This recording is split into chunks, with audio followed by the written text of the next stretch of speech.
concert in Toronto. Jonathan and Jordan Knight join us now from Toronto C&E Stadium. Now, you two are just about to step out in front of 60,000 screaming fans, and I guess 59,000 of them are young girls. Does this make you nervous at all, or is it old hat now? No, actually, you know, we've been doing it for a while now, so we've become used to the big crowds and stuff. A lot of the time, it's not the numbers, you know.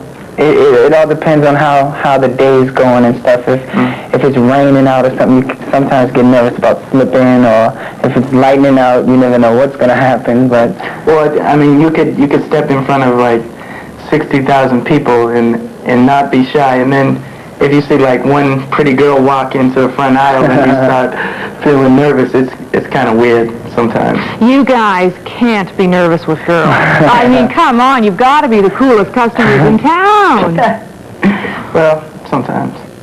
Jonathan, you guys, I mean, your fans know everything about you. They know your shoe size. What kind of lives have you got? Can you go out for a pizza without being mobbed? It all depends, you know. Last night I went to the movies all by myself with a couple of my friends, and I actually asked him if he wanted to go, but I'm glad he didn't now, because nobody, you know, recognized me when I was there. But I think it all depends what kind of crowd you're going out into, and I think, you know, he's more recognizable than I am.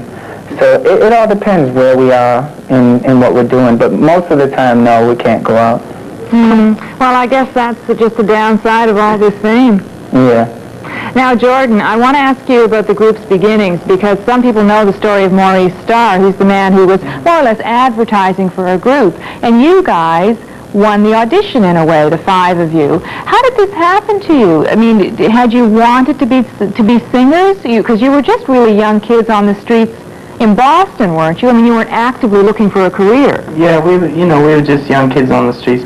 Basically, what Maurice was looking for was just young kids who were, you know, creative, artistic, and it didn't matter, you know, what kind of art you were in. You could be doing graffiti or whatever, just something that was artistic, and you know, you had a drive to do something rather than just hang in the street. And I was a break dancer, so, you know, I could always dance and move, and he liked that. You know, he's seen that I was, you know, I liked arty things and stuff like that. So, you know, and also I could sing from the choir. So yeah, I want to hear about the choir, but first I guess we should acknowledge that you two have a Canadian connection. Your parents are Canadian, and your two older sisters were born. Yeah, actually, me and Jordan and two of our other brothers, we're the only Americans in our family. Everybody else is out here, and all our cousins are here tonight, so it's nice. Huh.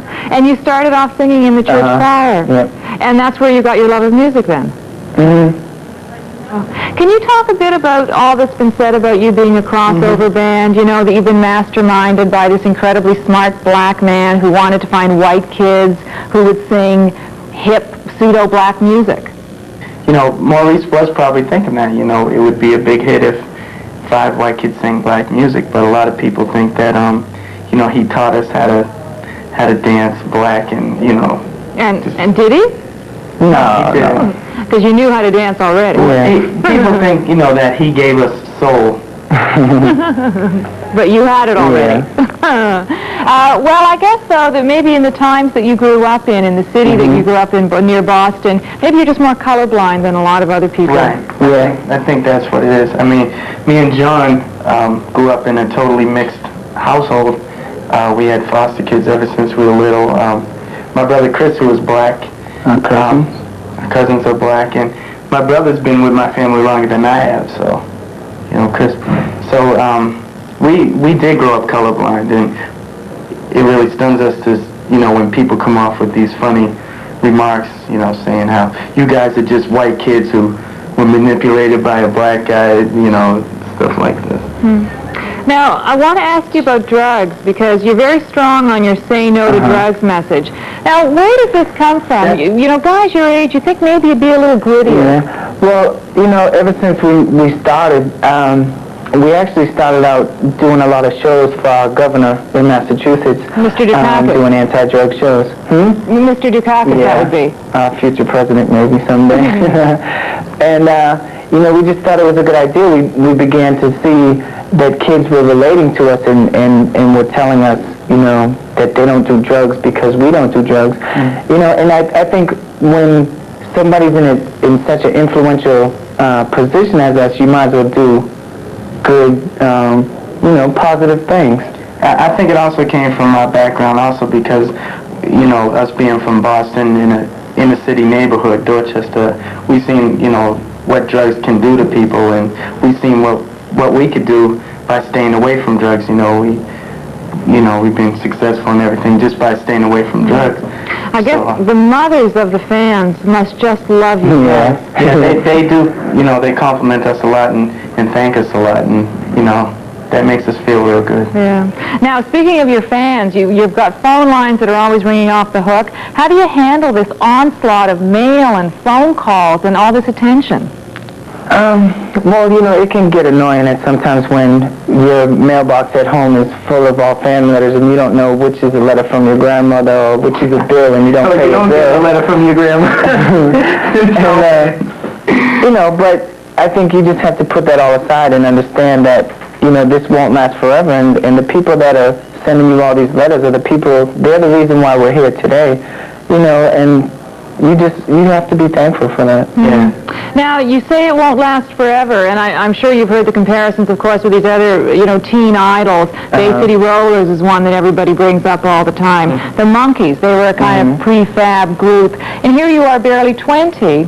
You must think sometimes chances are it's not going to last all that long. Yeah.